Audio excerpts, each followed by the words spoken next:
आगे बढ़ते हैं माइक्रोस्कोप में ही। तो माइक्रोस्कोप में आप क्या क्या देख सकते हो, तो न्यूमर चैम्बर में जो आप सेल काउंट करते हो, चाहे वो आप आरबीसी कर रहे हो, चाहे वो डब्ल्यूबीसी कर रहे हो, चाहे वो प्लेटलेट कर रहे हो, वो भी माइक्रोस्कोप के हेल्प से ही की जाती है। लिस्मन स्टेन में जब आप जीबीपी करते हो, जनरल ब्लड पिक्चर या पेरिफेरल स्मीयर बना के आप देख रहे हो, मलेरिया पैरासाइट वाईवैक्स या एफएक्स देख रहे होते हो, तो भी आपको माइक्रोस्कोप की हेल्प की ज़रूरत होती है। अगर ब्लड ग्रुप में आपको कोगुलेशन देखना होता है, प्रॉपरली मेजर नहीं दिख रहा है, तो भी आपको माइक्रोस्कोप की हेल्प पड़ती है उसमें कोगुलेशन देखने के लिए।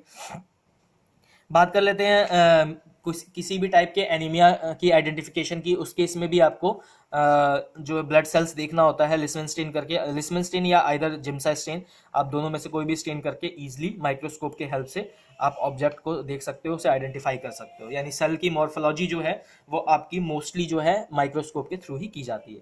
अब बात कर लेते हैं ऑटोमेशन इन हिमेटोलॉजी। ऑटोमेशन की बात करते हैं तो सबसे पहले ऑटोमेशन में आ जाता है आपका सेल काउंटर। इससे पहले जब हिमेटोलॉजी में सीबीसी लगाया जाता था, blood complete blood cell count किया जाता था, तो मैनुअली तरीके से किया जाता था। पहले ईएसआर लगाया जाएगा, फिर हीमोग्लोबिन लगाया जाएगा, उसके बाद फिर स्लाइड्स तैयार की जाएगी, जिसमें आपका आरबीसी स्लाइड होगी, डब्ल्यूबीसी स्लाइड होगी और प्लेटलेट स्लाइड होगी, जो कि न्यूबा चैम्बर से की जाएगी। इसे मैनुअली अलग अलग तरीके से परफॉर्म किया जाता था और ये एक टाइम टेकिंग प्रोसेस था। यानी एक सैंपल लगाने में 15 से 20 मिनट लग जाते थे और उसको रिपोर्ट करने में पूरा 1 से 2 घंटा लग जाता था। तो उसको रिड्यूस करने के लिए, टाइम को रिड्यूस करने के लिए और सोर्स ऑफ एरर्स को भी रिड्यूस करने के लिए, क्योंकि जब आप मैनुअली काम कर रहे हो तो बहुत सारे चांसेज हो जाते हैं कि आप मैनुअली बहुत सारी मिस्टेक कर सकते हो, जो कि एक पिपेटिंग मिस्टेक है, मिक्सिंग मिस्टेक है, इंक्यूबेशन मिस्टेक है। इस तरीके की बहुत सारी एक मिस्टेक्स हुआ करती थी। तो उसको रिमूव करने के लिए और टाइम पीरियड को कम करने के लिए ऑटोमेशन का इंट्रोडक्शन किया गया हिमेटोलॉजी लैब में। और जो सबसे पहला इंट्रोडक्शन था वो था आपका सेल काउंटर का, जो कि आज की डेट में एक बहुत बड़ा मेजर रोल प्ले कर रहा है। जहां एक हिमेटोलॉजी सेल काउंटर आपका 20 माइक्रोलीटर में कंप्लीट सीबीसी दे देता है, वहीं आपको एक मैनुअली सीबीसी लगाने में 1 to 2 ml आपको ब्लड चाहिए होगा। हिमेटोलॉजी की ऑटोमेशन की बात कर लें तो इंस्ट्रूमेंटेशन में हिमेटोलॉजी का जो इंट्रोडक्शन हुआ सबसे पहला वो 1956 में हुआ था। ये इंट्रोडक्शन जो था बेसिकली एक तरीके से इलेक्ट्रिक बीम के हेल्प से, ठीक है, साइज ऑफ सेल को देखा जाता था। और ये साइज ऑफ सेल क्या करता था, हेल्प करता था कि आपका जो ब्लड सेल्स है उसको 3 पार्ट में या 5 पार्ट में डिवाइड करेगा। तो आपने मोस्टली सुना भी होगा लेबोरेटरीज वगैरह में, या आप जब आगे स्टडी करोगे या प्रैक्टिकल के लिए जाओगे तो आप देखोगे उसमें कि जो हिमेटोलॉजी है वो बेसिकली क्या करता है। हिमेटोलॉजी में जो सेल काउंटर है वो क्या करेगा, वो सेल को 3 पार्ट में डिवाइड करेगा, स्मॉल, मीडियम और लार्ज। बात करते हैं स्मॉल की, तो स्मॉल में क्या है, जो सेल का साइज स्मॉल है, भाई आरबीसी क्या है, एक स्मॉल साइज का है, प्लेटलेट क्या है, एक स्मॉल साइज का है, तो उसने सेल को क्या किया, 3 पार्ट में डिवाइड कर दिया। ठीक है, 3 पार्ट में डिवाइड किया। या डब्ल्यूबीसी जो सेल्स है बेसिकली उसको डिवाइड करता है। ठीक है, हीमोग्लोबिन का उसका अलग कंसेंट्रेशन होता है, उसमें क्या है आपका एक स्टेनिंग सॉल्यूशन रहेगा, एक बफर कोट रहेगा जो डाइल्यूटर, जिसे डाइल्यूटिंग भी कहते हैं, और एक डिस्कार्ड, तीन आपकी रिएजेंट रहते हैं उसके अंदर। सॉरी, दो रिएजेंट, एक रिएजेंट और एक आपका डाइल्यूटिंग फ्लूइड होगा, और एक आपका वेस्टेज बैगेज होगा जिसके अंदर वो वेस्ट डिस्कार्ड करेगा। सैंपल टाइमिंग, रनिंग टाइमिंग हर एक मशीन का अलग अलग होता है, तो उसमें आपको कंफ्यूज नहीं होना है। कोई कहेगा कि सर हमारे यहाँ तो जी 6 सेकंड में रिजल्ट आ जाता है, हमारे यहाँ 4 सेकंड ले लेता है, हमारे यहाँ 20 सेकंड ले लेता है। तो वो अलग अलग मशीन का अलग अलग प्रोटोकॉल होता है, उसका अलग अलग एसओपी होती है, वर्किंग क्राइटेरिया अलग होता है, मैन्युफैक्चरिंग अलग होती है। तो उसके बेसिस पे मशीन अपनी अपनी सारी काम करती है। तो ये था सारा अभी आपका इंट्रोडक्शन टू हिमेटोलॉजी तक के पार्ट का। अब आगे आगे बात कर लेते हैं कि भाई ब्लड क्या होता है और ब्लड में कैसे कैसे हम आगे काम करते हैं। तो सबसे पहले ब्लड की, अगर होल ब्लड की हम बात कर लें तो ब्लड के अंदर हमारे बॉडी में रिक्वायर्ड जितनी भी चीज़ें हैं वो ब्लड से ही सर्कुलेट होती है बॉडी में, और ब्लड ही सबसे ज़्यादा इंपॉर्टेंट रोल प्ले करता है ट्रांसपोर्टेशन में। क्योंकि आपकी बॉडी के सेल्स को या ऑर्गन को या टिश्यू को अगर हम बात कर लें तो किसी भी चीज़ को अगर कोई सामान चाहिए आपकी बॉडी में तो वो ब्लड के हेल्प से ही मिलेगा, क्योंकि ब्लड का ही काम है ट्रांसपोर्टेशन का। तो ब्लड क्या करता है, ये एक तरीके का फ्लूइड कनेक्टिव टिश्यू है जो 2 मेजर पार्ट से मिलकर बना हुआ है, सेल और प्लाज्मा।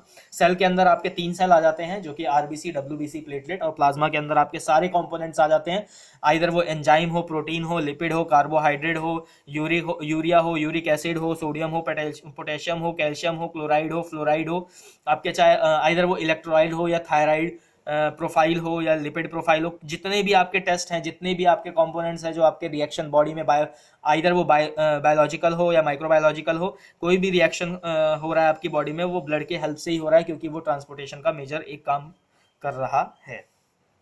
आगे बात कर लेते हैं कि भाई फंक्शन ऑफ ब्लड का क्या है। तो सबसे पहले इसका सर्कुलेशन फंक्शन आ जाता है। एक ये सर्कुलेट करता है हर चीज़ को आपकी बॉडी में, और सर्कुलेशन में क्या क्या सर्कुलेट करता है, तो ट्रांसपोर्टेशन में आपका glucose, amino acid, fatty acid etcetera, ये सारी चीज़ें आपकी बॉडी में सप्लाई करता है। अब ये बॉडी में जब ट्रांसपोर्टेशन का काम कर रहा है तो इसका मतलब ये कुछ मेंटेन भी कर रहा होगा आपके हर एक बॉडी पार्ट में। तो क्या क्या मेंटेन कर रहा है, तो सबसे पहले ये बॉडी का टेम्परेचर मेंटेन करता है, ठीक है, हर एक ग्लैंड्स को मेंटेन करता है, क्योंकि हर एक ग्लैंड से सिक्रीशन होता है। भाई आपका माउथ है, सलाइवा सिक्रीट कर रहा है, तो ये कहाँ से कर रहा है, भाई आपके जीभ में अगर हल्का सा कट लग जाता है तो ब्लड आने लगता है। या कभी आपने देखा हो कि भाई हमारे टीथ से हमारे इंटरनल चिक्स मतलब जो हमारी इंटरनल स्किन है माउथ की, उस पर कभी कभार कट लग जाता है तो ब्लड आता है। तो ब्लड भी आ रहा है और माउथ से सलाइवा भी आ रहा है, ग्लैंड के हेल्प से सलाइवा आ रहा है। तो ये कहाँ से आ रहा है, ये कौन लेके आ रहा है, तो ये ब्लड ही ट्रांसपोर्टेशन का काम कर रहा है, जिसकी वजह से आपके माउथ में सलाइवा आ रहा है। आगे बात कर लेते हैं, तो ये पीएच लेवल भी मेंटेन करता है। अब भाई आपका फिल्ट्रेशन कहाँ होता है, किडनी में होता है। किडनी में कहाँ होता है, तो नेफ्रॉन में होता है जी। तो नेफ्रॉन में, ये आपने फर्स्ट ईयर में पढ़ लिया होगा ऑर्गन सिस्टम, इसलिए मैं ऑर्गन सिस्टम के ऊपर आपको ज़्यादा डिटेल नहीं दे रहा हूँ, सिर्फ ब्लड से रिलेटेड चीज़ें ही बता रहा हूँ। तो पीएच कैसे मेंटेन हो रहा है जी, तो ये जा रहा है आपका किडनी में जा रहा है, वहाँ फिल्टर कर रहा है, तो जो चीज़ें आपके यूज़ की है उसको रख रहा है, जो चीज़ यूज़ की नहीं है उसको ब्लैडर में डिस्कार्ड करवा रहा है। तो ये भी ट्रांसपोर्टेशन का यहाँ भी काम हो रहा है। एक्सचेंज ऑफ गैसेस की बात कर लें तो ऑक्सीजन भाई आपको लंग्स से लेके जा रहा है, और आपका कार्बन डाइऑक्साइड बाकी बॉडी सिस्टम से लंग्स में लेके आ रहा है। तो ये ट्रांसपोर्टेशन का गैसेस का काम कर रहा है, साथ ही साथ में आपका पीएच लेवल मेंटेन कर रहा है, वाटर बैलेंस कर रहा है। भाई आप दौड़ते हो तो ऐसा तो नहीं है कि पैर बहुत ज़्यादा गर्म हो जाते हैं और माथा ठंडा रहता है, ऐसा तो कुछ होता नहीं है। भाई क्या होता है, कंप्लीट बॉडी का टेम्परेचर इंक्रीज होता है। तो वो कैसे होता है, वो ब्लड के ट्रांसपोर्टेशन की वजह से ही होता है। अब बात कर लेते हैं कॉम्पोजिशन ऑफ ब्लड, प्लाज्मा की। तो प्लाज्मा जो है वो आपका किस किस के कॉम्पोजिशन से बना हुआ है, ये एक इंपॉर्टेंट हो जाता है, तो इसको ध्यान रखना है। जो प्लाज्मा है इसके अंदर आपका वाटर है, प्रोटीन है, साल्ट है, लिपिड है और ग्लूकोज है। अब कितना कितना परसेंटेज की बात कर लेते हैं इसमें, मैं दोबारा रिपीट कर रहा हूं। इसका जो कॉम्पोजिशन है प्लाज्मा का, ब्लड प्लाज्मा जो हम बोलते हैं, तो इसका कॉम्पोजिशन की बात करें तो सबसे पहले आपका इसका वाटर है जो कि 92% है, प्रोटीन है 6 से 8% मिलता है, सॉल्ट मतलब जो आपका sodium, potassium, calcium, chloride, fluoride, ये सब जो सॉल्ट्स होते हैं, बहुत सारे बॉडी में इलेक्ट्रोलाइट सॉल्ट्स होते हैं, तो इसकी बात कर ले तो 0.8% की है। लिपिड हो गया आपका 0.6% और ग्लूकोज हो गया 0.1%। ये कॉम्बिनेशन है आपका प्लाज्मा का। अब बात कर लेते हैं सीरम की। तो सीरम क्या है, basically serum is a fluid obtain from the clotted blood. तो बात करते हैं कि सीरम क्या है, तो भाई ये एक वो फ्लूइड है जो हमें क्लॉटेड ब्लड से मिलता है।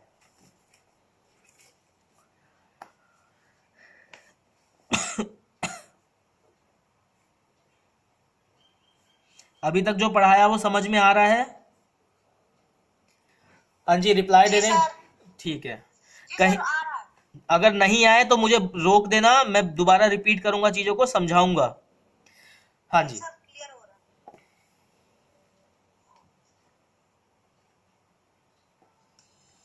अब बात कर लेते हैं भाई। अब देखो दो चीजें समझ लो, प्लाज्मा क्या था, प्लाज्मा है हमारा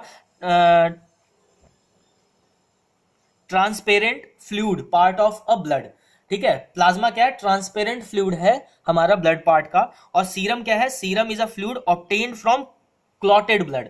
देखो सबसे पहला जो डिफरेंस हो गया प्लाज्मा सीरम में, प्लाज्मा क्या हो गया, एक पार्ट हो गया, क्या कौन सा पार्ट, ट्रांसपेरेंट पार्ट, किसका, ब्लड का, ठीक है। और सीरम क्या हो गया, सीरम ऑब्टेन, मतलब सीरम हमें मिलता है, कब मिलता है, जब जो आपका ब्लड है, ब्लड सेल्स है वो क्लॉट हो जाते हैं, ठीक है। ये सबसे मेजर डिफरेंस है, ये याद रखना। ये जो मैंने आपको पीडीएफ भेजी थी ब्लड की, उसमें भी मेंशन है पेज नंबर 43 पे, जो बुकलेट एक पीडीएफ फॉर्मेट में मैं भेज रहा हूँ, जिस बुक से मैं आपको रेफर कर रहा हूँ पढ़ाने के लिए, उसी बुक में से मैं बता रहा हूँ। ये मेजर पार्ट है, इसको आप हमेशा याद रखना। फिर आगे बात कर लेते हैं कि भाई हमें सीरम नॉर्मली मिल कैसे सकता है। तो अगर आप एक कोई भी उसमें नॉर्मल कलेक्टिंग वाइल में या फिर सीरम सेपरेटिंग ट्यूब में जब आप ब्लड सैंपल रखोगे, जिसमें ब्लड इजिली क्लॉट हो जाता है या क्लॉट एक्टिवेटर इसमें डाला रहता है, तो 1 से 2 घंटे के लिए जब आप उस सैंपल को रख दोगे तो उसमें देखोगे आपकी सेल्स नीचे सेटल डाउन हो गए होंगे, मतलब नीचे की तरफ आ गए होंगे, और जो आपका सीरम है वो ऊपर ऊपर की तरफ आ गया होगा। यही चीज होती है आपकी प्लाज्मा में। कभी कभी आप लेबोरेटरी में देखना कि वहां जाके कि जो पुराने सैंपल यानी 1 दिन 2 दिन पुराने सैंपल पड़े होंगे या 2-2.5 घंटे कोई सैंपल स्टेगनेंट स्टिल पोजीशन में रख दिया गया होगा, तो उसमें सेल क्या होगा, नीचे सेटल डाउन हो जाता है, उसमें प्लाज्मा ऊपर आ जाता है। अगर एंटीकोगुलेंट डला हुआ है तो प्लाज्मा मिलता है, अगर एंटीकोगुलेंट नहीं डला हुआ है, क्लॉट एक्टिवेटर है, तो उसमें सीरम मिलता है। बात कर लेते हैं मेजर डिफरेंस की।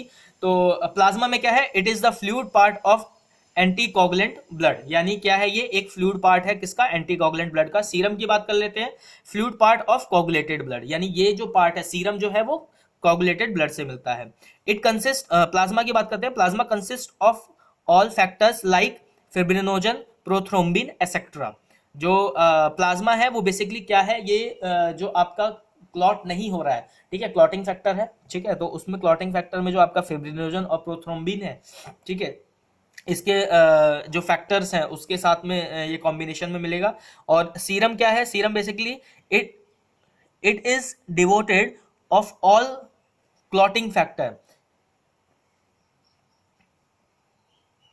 जो कि क्लॉट फॉर्मेशन के लिए यूज किए जाते हैं। यानी क्लॉटिंग फैक्टर क्या है आपका, जो इंट्रेंसिक और एक्सट्रेंसिक क्लॉटिंग फैक्टर की बात करते हैं, फर्स्ट ईयर में आपने डायरेक्टर सर से पढ़ा होगा क्लॉटिंग फैक्टर, तो उसमें इंट्रेंसिक और एक्सट्रेंसिक क्लॉटिंग फैक्टर आता है कि ब्लड भाई इंट्रेंसिक यानी इंटरनली कोई ब्लीडिंग हो रही है तो वो वहां पे भी क्लॉट होता है, एक्सट्रेंसिक मतलब जब बाहर कहीं आपका कट लग जाता है तो आप देखते हो कि वहां पे क्लॉटिंग हो जाती है, तो उस फैक्टर से आपको सीरम का फॉर्मेशन मिलता है। ठीक है, आगे बात कर लेते हैं। तो प्लाज्मा क्या है, पीटी और एपीटीटी, ठीक है, मेनली जो स्टडी है इसमें पीटी और एपीटीटी की जाती है प्लाज्मा से। और हिमेटोलॉजी में बात कर रहा हूँ, बायोकेमिस्ट्री की बात नहीं कर रहा, बायोकेमिस्ट्री में भी इसका यूज होता है प्लाज्मा का, लेकिन कुछ टेस्ट जो है जो या माइक्रोबायोलॉजी में भी प्लाज्मा का यूज किया जाता है, लेकिन जो मेजरली आपके जो हिमेटोलॉजी में यूज होता है वो सिर्फ 2 ही टेस्ट के लिए होता है। एक तो हो गया आपका पीटी और एपीटीटी। और अब बात आप कहोगे कि सर ब्लड ग्रुप में भी तो किया जाता है प्लाज्मा का, तो वो ब्लड बैंकिंग के अंदर चला जाता है पार्ट, ठीक है। ब्लड बैंकिंग में जब आप क्रॉस मैचिंग करा रहे होते हो, फॉरवर्ड रिवर्स ब्लड ग्रुपिंग कर रहे होते हो या पूल सेल का फॉर्मेशन कर रहे होते हो, तो उस केस में आपको प्लाज्मा की जरूरत पड़ती है, या आप सीरम का भी यूज कर सकते हो उस केस में। अब बात कर लेते हैं कि भाई जब आप सेंट्रीफ्यूज करोगे तो प्लाज्मा और सेल और वाइट ब्लड सेल कैसे किस किस रेशियो में मिलेंगे। तो सबसे पहले जो 45% है ब्लड के अंदर वो आपका सेल का पार्ट रहेगा, ठीक है। 1% जो है आपका वो WBC और प्लेटलेट के फॉर्म में मिलेगा, और 55% जो है आपका वो आपको मिलेगा किसके फॉर्म में, तो वो आपको मिल जाएगा WBC की फॉर्म में। जो मेनली आपने पढ़ा होगा 45 और 55 के फॉर्म में पढ़ा होगा, तो ये 44 1% और 55 इस तरीके के कॉम्बिनेशन में आप जब सेपरेट करोगे इसको टेस्ट ट्यूब में डाल के तो आपको मिलेगा। अब सेलुलर कंपोनेंट की बात करते हैं, आरबीसी। थोड़ा 2 मिनट का गैप ले रहा हूं मैं, उसके बाद हम आरबीसी के ऊपर शुरू करेंगे।